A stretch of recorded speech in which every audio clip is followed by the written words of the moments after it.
Fique agora com a entrevista e o tema Mediunidade como proposta de vida.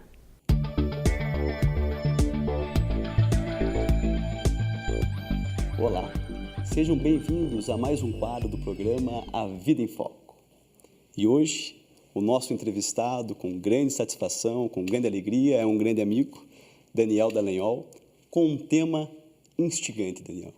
A mediunidade como proposta existencial. De fato, Daniel, esse é um tema muito bacana. Vamos lá. E a nossa primeira questão, Daniel, a você seria: a nossa vida é um constante intercâmbio espiritual? É um constante intercâmbio espiritual, sim, ainda que nós, de maneira geral, Daniel, não nos demos conta desse processo todo, né? Porque, a rigor, no corpo físico, quando estamos encarnados, nós, a rigor, não percebemos a interação com os espíritos. Mas é de notar-se que toda criatura humana, no corpo físico, é um espírito encarnado. Perfeito. Então, essa é a nossa essência. Intrinsecamente, nós somos espíritos. Essa é a nossa natureza, né? Contudo, em torno de nós, convive conosco uma grande quantidade de espíritos fora do corpo físico. Então, essa interação é constante, é permanente e é intensa.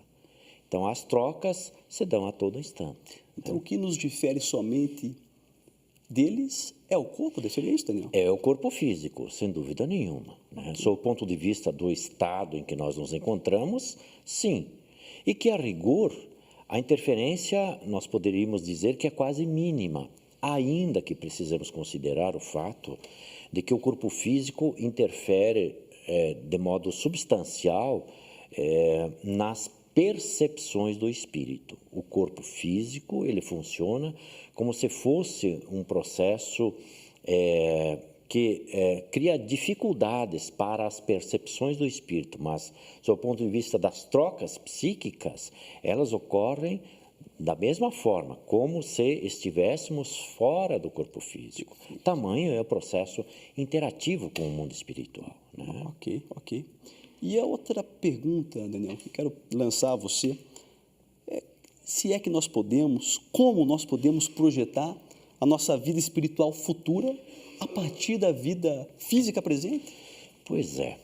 Essa é uma questão que ela está num patamar que extrapola um pouquinho as convenções ordinárias nas quais nós nos encontramos de maneira geral, né?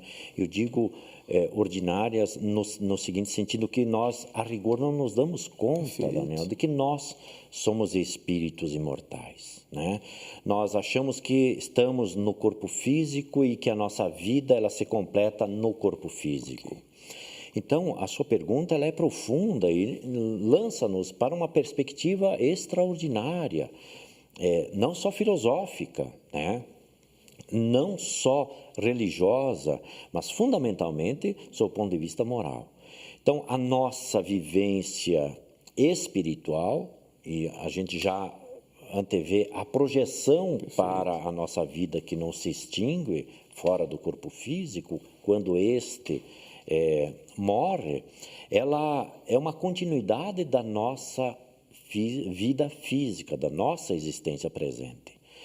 Ora, nós vamos nos projetando para o mundo espiritual a partir das nossas construções presentes. Nós não vamos nos tornar absolutamente criaturas boas a partir do instante que nós desencarnamos. Nós construímos este processo no nosso dia a dia, né? No cotidiano. Então, na medida em que nós passamos a viver uma vida já no corpo físico, presentemente, com este olhar sob a ótica espiritual, é natural que nós criamos uma conexão, né, sem interrupção, mesmo ocorrendo a morte do corpo físico.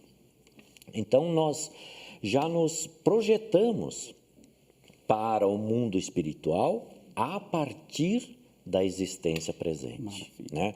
Então, não dá para deixar para depois, né? Eu vou cuidar da minha vida espiritual depois que me aposentar. Normalmente a gente fala acho que tem isso. sido o nosso grande erro, né, Daniel? Exatamente. Ter colocado as questões espirituais em detrimento das materiais, não é isso? Perfeitamente.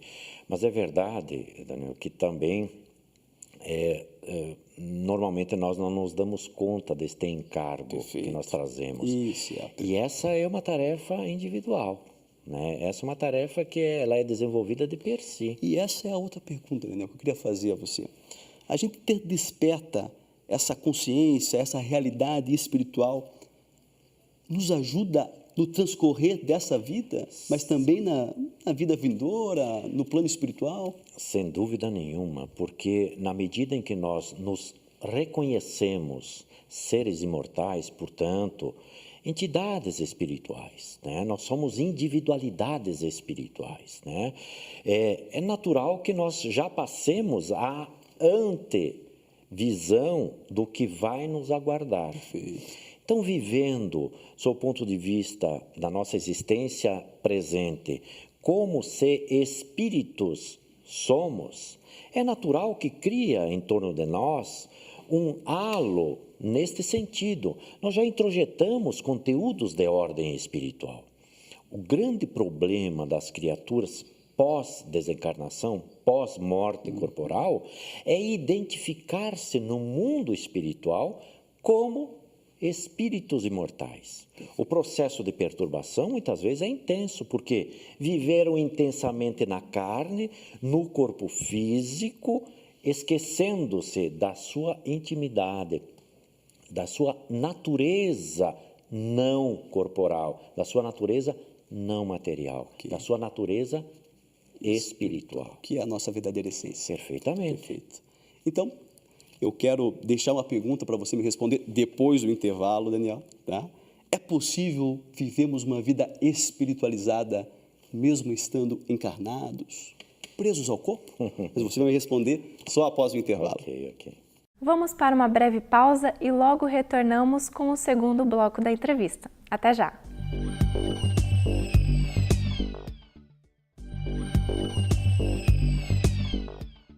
Você está assistindo o programa A Vida em Foco. Retornamos agora com a segunda parte da entrevista com o tema Mediunidade como proposta de vida. Voltamos ao nosso quadro de entrevistas com o nosso amigo Daniel Dallagnol, tendo como tema hoje a mediunidade como proposta existencial. E a pergunta que eu te lancei, Daniel, antes do intervalo, para que você pensasse, foi: é possível vivermos uma vida espiritualizada mesmo estando encarnados, Daniel? É possível? Sem dúvida, e esta é a proposta da doutrina espírita. E, a rigor, é a proposta de todas as teologias, porque, na medida em que elas projetam que nós somos seres espirituais, a razão pela qual elas existem, né?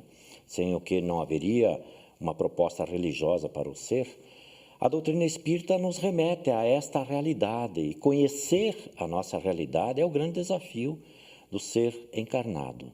Então, ela vem em auxílio à humanidade, já que ela promana do mundo espiritual. A doutrina espírita ela é rica nos seus conteúdos, a fim de levar a criatura a esse processo de compreensão existencial já a partir da vida presente, né? Então, na medida em que nós nos elaboramos espiritualmente, ou seja, nós nos enchemos dos ensinos da doutrina espírita, dos seus princípios, dos seus conteúdos, e passamos a vivenciá-los, ou seja, há para nós uma proposta de espiritualização de modo permanente, perene para nós. Então, se é possível nós vivermos uma vida espiritualizada já, é natural que é possível, porque nós nunca deixamos de ser espíritos. E viver a vida, nós não estamos vivendo uma vida corporal, nós estamos vivendo uma vida espiritual. É verdade que, em não se dando conta a criatura de que vive a vida espiritual, muitas vezes ela se entrega às vivências e aos apelos do corpo, mas ainda assim ela está vivendo uma vida espiritual. Em constante conexão. Perfeitamente. E essa é a questão, Daniel. Sim. O que significa realmente estar em conexão com o mundo espiritual? Veja, quando Jesus é indagado se devia pagar os impostos a César, dessa indagação, ele extrai o ensino excepcional. Ele diz, dai a César o que é de César. Para nós, quando ele faz referência a César, ele está falando ao mundo de maneira geral, né? O mundo como sendo essa figura de César. Ele não se referia estritamente àquela situação, imperador. àquele caso, ao imperador. Absolutamente. Ele está se referindo ao mundo, ou seja, nós somos convidados a dar nosso contributo ao mundo. Perfeito. Né? Mas ele arremata no seu ensino, mas dai a Deus o que é de Deus. Ou seja, nós vivemos no mundo, mas nós não somos do mundo. O grande problema da criatura é viver no mundo e para o mundo, né? Porque vai chegar um momento que ele vai ter que sair do mundo compulsoriamente pela morte do corpo físico, né? Quando Jesus diz, dai a César o que é de César, dai ao mundo o que é do mundo, mas dai a Deus o que é de Deus. Ou seja, esse processo de conexão com o mundo espiritual, né?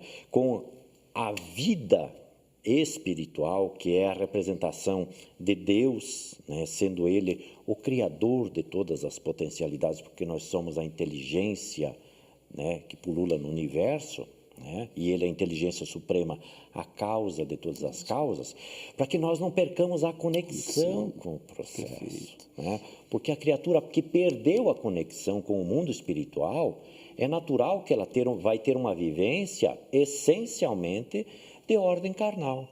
Mas ela não é corpo, já dissemos há pouco. Né? O corpo físico é uma expressão da matéria necessária e importante, sim, para que o espírito trafegue no mundo corporal.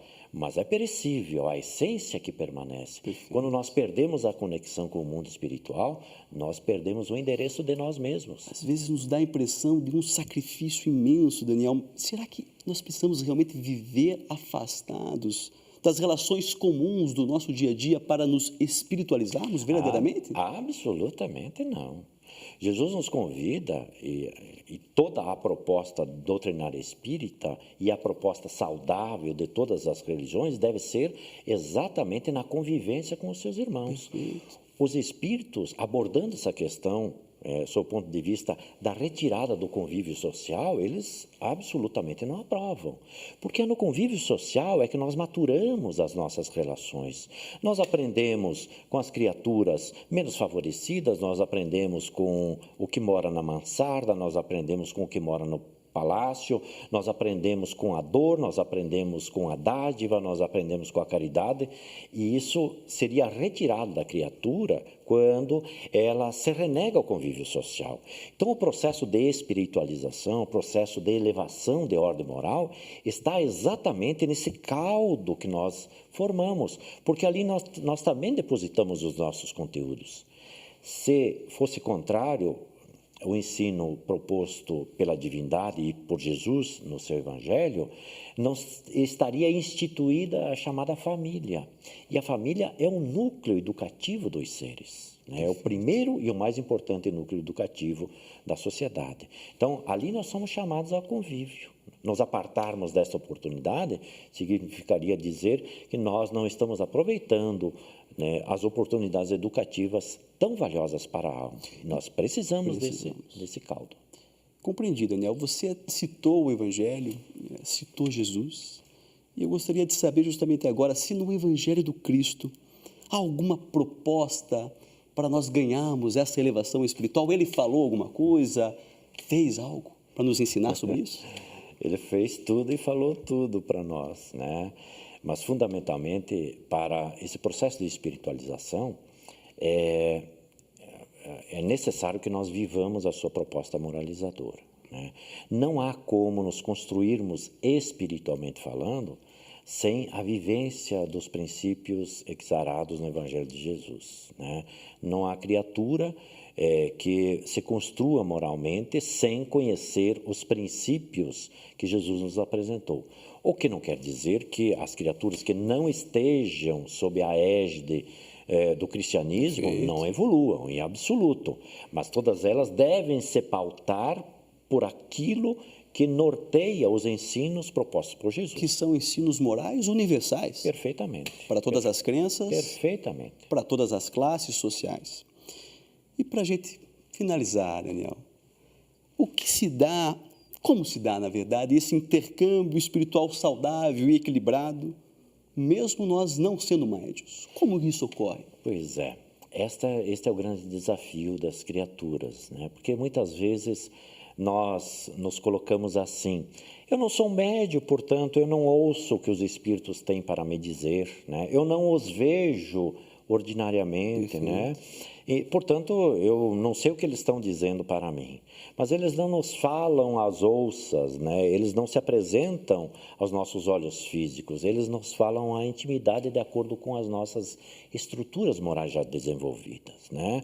Então, neste contato psíquico, é nas interações que fazemos, nas intuições, no dia a dia, no exercício do aprendizado permanente, no nosso esforço renovador é que consiste exatamente vivermos essa proposta de intercâmbio permanente e, acima de tudo, no processo evolutivo que a todos nós estamos inseridos. Ok, Daniel, eu agradeço. Também. A gente imagina que se a todo momento nós nos voltamos a Cristo, à espiritualidade, requerendo esse intercâmbio e desejando algo deles, também é natural que eles esperem algo de nós. Sem dúvida nenhuma. Muito obrigado. Agradecemos mais uma vez a gentileza do amigo Daniel Dallagnol. E agora nós voltaremos com você, Renata.